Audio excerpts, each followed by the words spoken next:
Gloire au Seigneur, que Jésus vous bénisse, soit béni. Ange parfait dolé, que la grâce du Seigneur soit ton partage au nom de Jésus. Que Dieu te bénisse, que sa vie vous accompagne au nom de Jésus. Soyez bénis, que sa grâce soit sur vous. Alléluia. Élevons la voix, rendons grâce au Seigneur pour cette belle nuit que le Seigneur nous a accordée. Nous protégeons, nous gardons. Élevons ensemble la voix, prions le Seigneur. Nous te bénissons. Nous te sommes infiniment reconnaissants. Nous te rendons, mon Dieu Père, toute la gloire. Nous te célébrons, nous te magnifions. Nous célébrons ton nom. Nous te rendons, mon Dieu Père, toute gloire. Ton nom est élevé. Ton nom est magnifié. Ton nom est célébré. Ton nom est glorifié. Ton nom est glorifié. Ton nom est exalté. Ton nom est célébré. Ton nom est glorifié. Je veux t'exalter. Je veux te célébrer. Je veux te magnifier. Je veux te donner, mon Dieu Père, toute gloire. Je veux te donner, mon Dieu Père, toute exaltation. Je veux te donner, mon Dieu Père, toute exaltation. Je veux te célébrer. Je veux te magnifier. Je veux te glorifier. Comment ne pas t'adorer? Comment ne pas te célébrer? Comment ne pas te magnifier? Comment ne pas te rendre, mon Dieu Père, toute exaltation? Comment ne pas te rendre, mon Dieu Père, toute la magnificence? Comment ne pas te rendre toute exaltation? Louange, gloire te reviennent, exaltation, mon Dieu Père, te reviennent. Merci, élevons la voix, disons-lui merci pour la vie qui nous accorde, la grâce qui nous accorde. Élevons la voix, prions le Seigneur. Merci Père pour ta vie en abondance que tu accordes à notre vie. Nous te sommes infiniment reconnaissants. Nous te célébrons, nous te louons, nous te rendons, mon Dieu Père, toute la gloire. Nous te célébrons, nous te magnifions. Est-ce que le volume est bon? Est-ce que le volume est bon? Est-ce que vous me percevez de là où vous êtes? Est-ce que vous arrivez à me percevoir? S'il vous plaît, faites-moi signe si le volume est bon. Nous te rendons toute la gloire, Père. Nous célébrons ton nom. Nous te magnifions. Merci, Père, pour ta faveur. Merci, Père, pour ta grâce. Merci, Père, pour ta bonté. Louange, gloire te revienne. Louange, gloire te revienne. Louange, gloire te revienne. Louange, gloire te revienne. Lo braka tabayaka tabasheke te brosoko lobo yoko toboshek. Braka tabayaka tabashaka rabayaka tabashe. Braka tabo yoko tobosheke tabrasaka labayaka tabasheke. Les braka tabayaka tabasha. Béni sois-tu Père pour ta vie, béni sois-tu Père pour ta grâce. Louange et honneur te reviennent au nom de Jésus de Nazareth. Amen. Alléluia. Alléluia. Que Dieu vous bénisse. J'espère que le volume est bon. Est-ce que vous m'entendez là-bas, de là où vous êtes? Est-ce que vous me percevez? S'il vous plaît, faites-moi signe que ceux qui sont en ligne avec moi commencez à me faire signe, s'il vous plaît, si le volume est bon. Faites-moi signe si le volume est bon, s'il vous plaît. Merci. Dieu te bénisse. Ma fille, Mélène Priska, que Dieu étende sa main sur ta vie. Voilà. Que Dieu vous bénisse. Nous sommes en train de partager. Nous sommes en train de partager notre méditation matinale, qui est une étude qui pour moi doit prendre un bon temps. Alléluia. Et que nous ne devons pas seulement nous borner à l'écouter, mais à comprendre son enjeu et à rapprocher notre vie du Seigneur et de ses attentes quand il s'agit du voyage pour l'éternité. Alléluia. Nous prenons pas à pas et nous y allons de l'avant. Gloire au Seigneur. Et cette semaine, nous allons travailler sur un sujet important. Et sur le sujet que nous travaillerons,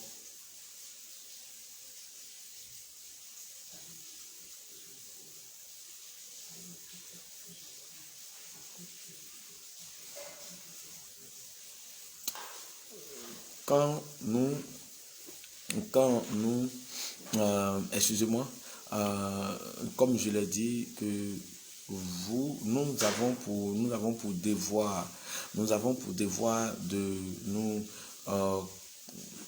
comprendre.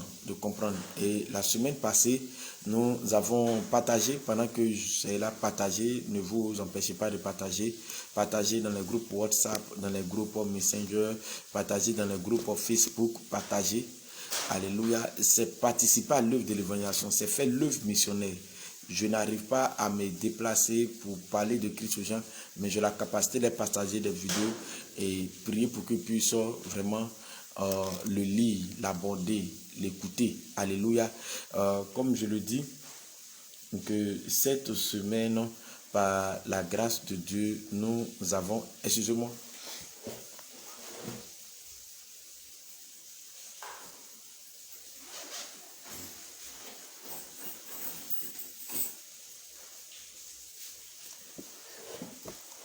voilà, donc cette semaine, par la grâce de Dieu, la semaine passée, nous avons abordé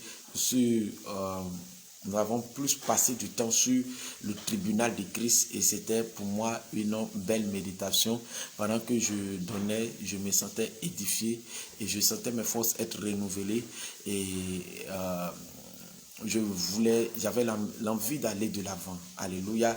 J'avais l'envie d'aller de l'avant et de gagner pour le Seigneur. Alléluia. De travailler dans les œuvres de Dieu, dans les voies de Dieu. Alléluia. Que Dieu nous bénisse. Et cette semaine, nous allons parler par la grâce de Dieu de tout sous le millénium. Alléluia. Ce sont des itinéraires, ce sont des escales que nous allons prendre, les périodes qui vont se passer dans le voyage pour l'éternité. Nous quittons la grande tribulation. De la grande tribulation, nous rentrons dans le tribunal de Christ.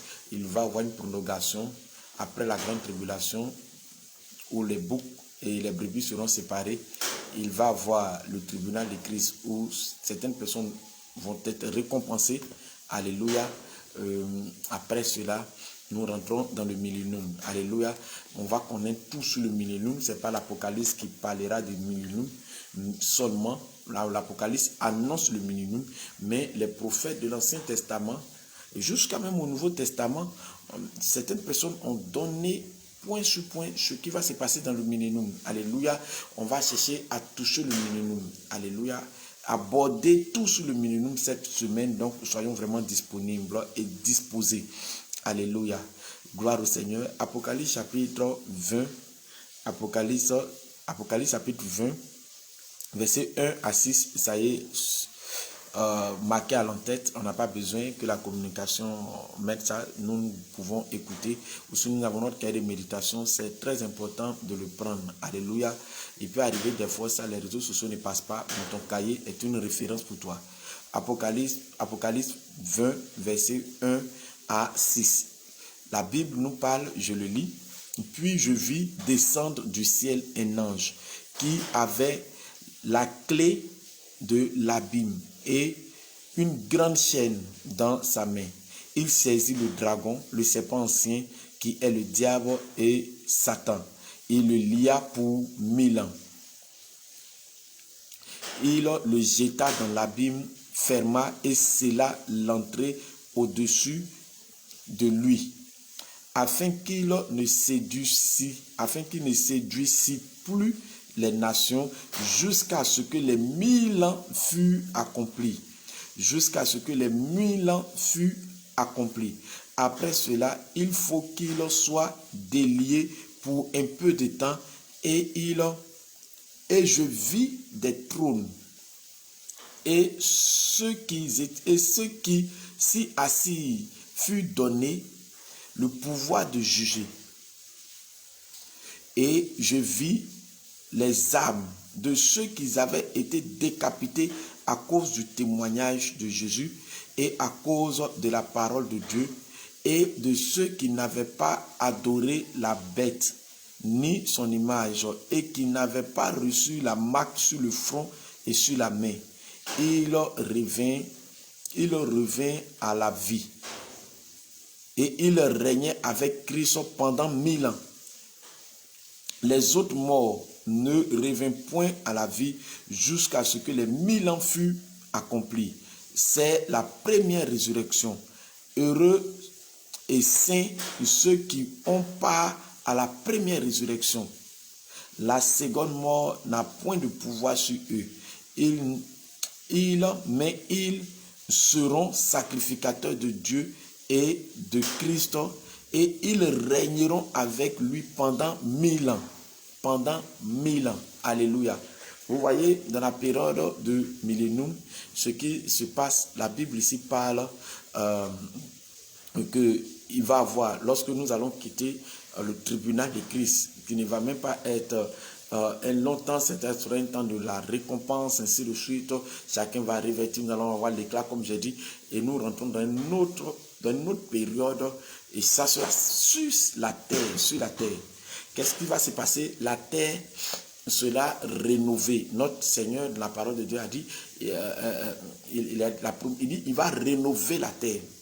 Par le feu. Le feu va rénover la terre. Gloire au Seigneur. Donc, les 1000 ans ne vont pas se passer au ciel.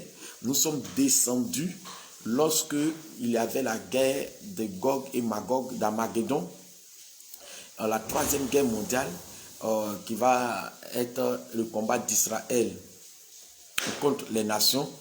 Et c'est dans cette guerre-là que le Seigneur Jésus-Christ reviendra avec sa rétribution, avec son armée dont nous sommes, ainsi que les anges, non pas pour combattre, mais pour participer au combat, pour assister à la victoire de Christ qui va, par le souffle de son apparition, par l'éclat de son apparition et par le souffle de sa bouche, va détruire le faux prophète et l'antéchrist. Il va les jeter dans l'étang de feu. L'étang de feu s'ouvrira premièrement et accueillera. Il y a l'étang de feu et il y a le séjour des morts. Alléluia. L'étang de feu n'est pas encore ouvert. Mais les premières personnes qui vont y entrer dans l'étang de feu seront qu'on appelle l'enfer. L'enfer, le feu, le souffle de feu. Ça va être d'abord ces personnes-là, l'antéchrist et le faux prophète. Les autres seront détruits et seront mis dans le séjour des morts. Ceux qui auront reçu la marque, ceux qui n'ont pas accepté le Seigneur, ainsi de suite, ceux-là seront dans le séjour des morts. Écoutez-moi très bien. Et après cette période, qu'est-ce qui se passe? Un ange descend. On n'a pas dit le Seigneur. Un ange descend. Il a pour mission, ayant la clé de l'abîme. Il a la clé de l'abîme. Il n'a pas la clé du séjour des morts. Il n'a pas la clé de l'étang de feu. Il a la clé de l'abîme. Et il a une grande chaîne.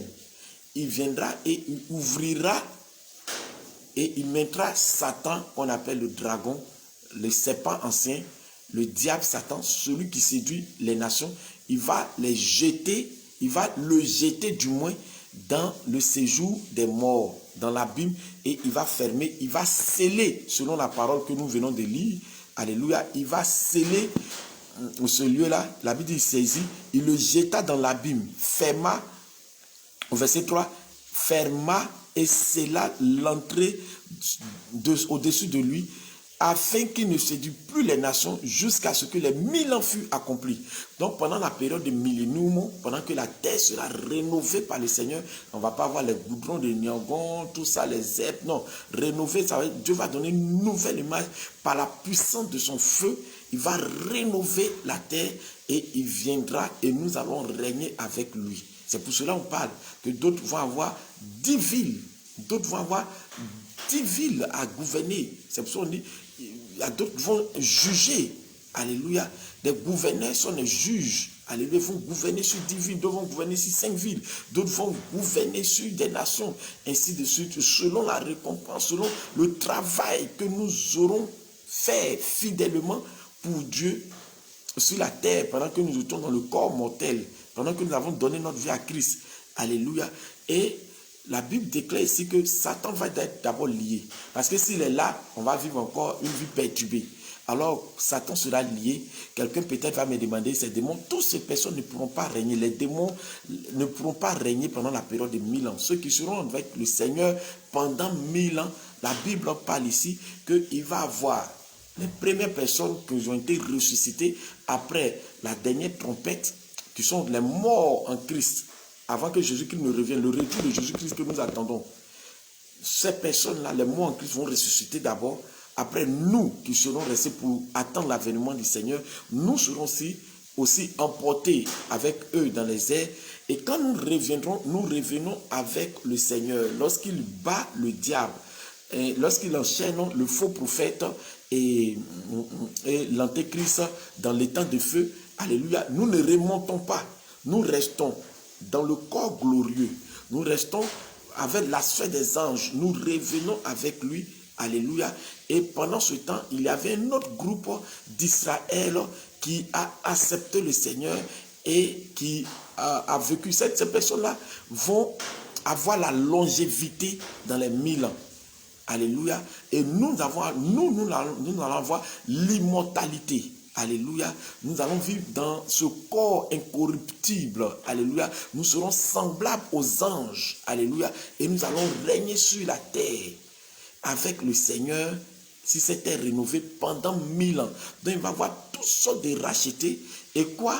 Il y a pendant la période de la tribulation, quand nous lisons, il y a des personnes qui n'ont pas accepté la marque de la bête. Écoutez, qui vont régner aussi dans la période de 1000 ans. Donc, nous ne serons pas seuls. C'est toute cette catégorie de personnalités d'époque en époque qui viendront régner sur 1000 ans. Alléluia. Écoutez, la Bible dit, et je vis des trônes, et ceux qui étaient assis dessus, leur fut donné le pouvoir de juger. Et je vis des âmes de ceux qui avaient été décapités. Décapités pendant la période du millénium. Non, pas la millénium, pendant la période de la grande tribulation, il y a d'autres qui n'ont pas reçu la marque de la bête. Il y a d'autres qui ont témoigné de Jésus-Christ. Alléluia. Ils ont témoigné de Jésus-Christ. La Bible dit, ils ont été décapités. On les a coupé les têtes, on les a tués. On les a enchaînés, ceux qui ont été décapités à cause du témoignage de Jésus et à cause de la parole de Dieu. Et de ceux qui n'avaient pas adoré l'image, la bête et son image. Ni qu'ils avaient reçu la marque, n'avaient pas reçu la marque sur la main et sur le front. Ils reçurent, ils revinrent à la vie et il régna avec le Christ pendant 1000 ans. Donc dans la période de la grande tribulation, il va y avoir des personnes aussi qui vont résister, qui ne vont pas avoir la marque. Peut-être tu vas dire que tu pourras, mais je ne veux même pas que tu tentes Dieu. Parce qu'on appelle ça une période de grande tribulation. Avec ces flots, je ne veux pas que tu tentes Dieu. Il va y avoir dans cette période, de 1000 de choses. Ces décapités là, ces personnes qui ont témoigné, il va y avoir des personnes qui ont témoigné. Écoute, ceux qui ont été décapités à cause du témoignage. Il y a d'autres qu'on a dit qu'ils n'ont pas reçu, c'est-à-dire qu'ils se sont cachés, ils ont résisté, ils n'ont pas reçu la marque, ils ont refusé d'adorer. Toutes ces personnes-là qui ont eu une résistance et qui ont décidé de mourir pour la cause de Christ, ce sont les personnes qui ont loupé l'enlèvement, mais qui ont eu le temps de se repentir et acceptant les souffrances dans leur corps en témoin de Christ, quelle que soit l'atrocité qu'on les menait parce qu'ils ne pouvaient pas manger, ils ne pouvaient pas boire, ils ne pouvaient pas travailler, ils ne pouvaient pas prendre leur salaire, parce que tant qu'ils ne sont pas marqués sur la main ou sur le front, ils ne peuvent rien faire. Alléluia. Et ils sont morts de faim, d'autres ont été décapités, d'autres sont morts, ainsi de suite. Ces personnes aussi reviendront à la vie dans la période de 1000 ans. La Bible dit ils vont régner avec Christ. Donc c'est toute une catégorie de personnes d'époque. Depuis l'Ancien Testament, ceux qui sont morts dans le Seigneur, dans le Nouveau Testament, ceux qui sont morts dans le Seigneur, des générations en générations après le Christ, ceux qui sont morts dans le Seigneur, ces personnes ressusciteront. Nous qui serons restés pour l'avènement, nous serons ressuscités. Il va y avoir une troisième catégorie des personnes qui vont pas accepter, qui ne vont pas peut-être être enlevées, mais qui vont se ressaisir, se repentir et vivre dans la grande tribulation tout en refusant de prendre la marque. Alléluia. La Bible dit qu'ils ont été décapités. Ces personnes vont revenir aussi. Mais ce sont des milliers de personnes. Et on va régner sur la terre. On ne va pas voir New York, Paris. On ne va pas voir tout ça. On appelle ça le règne de Christ. Alléluia. Ces personnes disent, maintenant l'autorité son autorité est arrivée, son règne, le règne du millénium, c'est le règne de 1000 ans de Christ sur la terre. Alléluia. Et cette terre sera rénovée. Gloire au Seigneur. Et ça va faire, on va vivre dans cette période. Alléluia. Qu'est-ce qui va se passer dans la vie du millénium pendant que Christ sera roi sur cette terre? La Bible dit, nous pouvons lire, la Bible dit, les autres morts ne revient point à la vie jusqu'à ce que les 1000 ans furent accomplis. Où ils étaient? Ils étaient dans le séjour des morts. Alléluia. Pendant combien de temps? 1000 ans encore. Dans le séjour des morts. Le séjour des morts, c'est un lieu qui n'a pas de vie. C'est un lieu de tourment. C'est un lieu de regret profond. Et ils vont attendre pendant 1000 ans avant que nous allons voir après, ils vont ouvrir la porte après 1000 ans et ils vont être jetés dans l'étang de feu. Alléluia. Waouh. Je veux te dire quelque chose, cher frère. La Bible dit, si tu es mort pour la première fois, tu ne pourras pas mourir pour la deuxième fois. Parce que nous, les chrétiens, nous n'avons pas droit à la deuxième mort. Quelqu'un qui est mort en Christ ne mourra pas pour l'éternité. Vivra pour l'éternité auprès de Christ. Mais quelqu'un qui n'est pas mort dans le Seigneur, la seconde mort, c'est-à-dire la mort physique, appartient à tout le monde. Mais tu n'as pas accepté de mourir dans le Seigneur, il aura deux morts. La première mort, elle est générale. Alléluia, la mort que nous connaissons. Mais nous, les chrétiens, si nous mourons, la Bible dit, Christ est ma vie, la mort m'est gain. Si je m'en vais auprès de Dieu. Je ne vais pas avoir droit à la seconde mort. Pourquoi la seconde mort? C'est une souffrance éternelle. La Bible dit, écoutez-moi très bien, qu'est-ce que la Bible dit? Les autres morts ne reviennent plus. Au verset 6, heureux et saints ceux qui ont part à la première résurrection. La seconde mort n'a point de pouvoir sur eux. Oui, la seconde mort n'a point de pouvoir sur eux. Gloire au Seigneur. On n'aura pas part à la seconde mort qui est le tourment éternel. Gloire au Seigneur. Donc, quelle que soit la maladie, la gravité, n'aie pas peur. Si tu es en Christ, tu dois pouvoir confesser, Christ est ma vie, la mort m'est gain. C'est-à-dire, si je meurs, je vais auprès du Père et je ne vais plus souffrir. Mais si je ne meurs pas dans le Seigneur, c'est ma première mort, mais je vais avoir part à la deuxième mort qui est une souffrance éternelle. Alléluia. Dans la période de 1000 ans, nous serons des sacrificateurs. Et qu'est-ce qui va se passer pendant le millénium? Demain, nous allons vraiment nager dans ce sujet du millénium. Alléluia. Je voulais te montrer qu'il y a une période de 1000 ans. Mais dans cette période de 1000 ans, il n'y a plus d'attaque, il n'y a pas de maladie. Il y a la gloire de Dieu qui vivra sur la terre.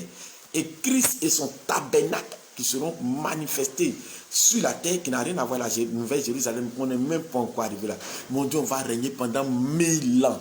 1000 ans, on ne vieillit pas. 1000 ans, on n'est pas malade. 1000 ans, on en joie. 1000 ans, on célèbre Christ. 1000 ans, vraiment, ça sera fantasmagorique. Et je vais te dire qu'est-ce qui va se passer dans la période de 1000 ans.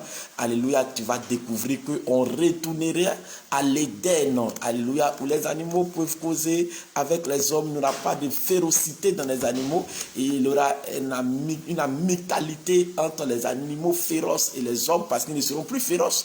Il n'y aura plus de méchanceté ni d'injustice. Alléluia. Je te donne rendez-vous demain. Que Dieu te bénisse. Que sa faveur soit sur toi. Que sa bonne main soit sur toi. Et reste vraiment connecté dès demain. Ne t'embrouille pas. Sois vraiment connecté. Sois concentré. Cherche à comprendre pour que l'espérance de ton cœur grandisse. Alléluia. Paul pouvait dire, si c'est pour la vie de cette terre-là seulement que nous espérons en Christ, nous sommes les plus malheureux. Espérons en Christ pour l'éternité. Gagnons cette vie comme Dieu veut que nous la gagnions. Alléluia. Et gagnons l'éternité pour toujours. Mais pour pouvoir gagner, il faut savoir ce qui s'est passé dans l'éternité. N'est-ce pas fantastique ce voyage pour l'éternité? Que Dieu te bénisse et nous serons à demain certainement pour la suite, pour comprendre les détails sur le millénium. Et qu'est-ce que cette doctrine dit sur le millénium? Alléluia. Que Dieu te bénisse abondamment et très bonne journée à toi sous le couvert du Saint-Esprit au nom de Jésus.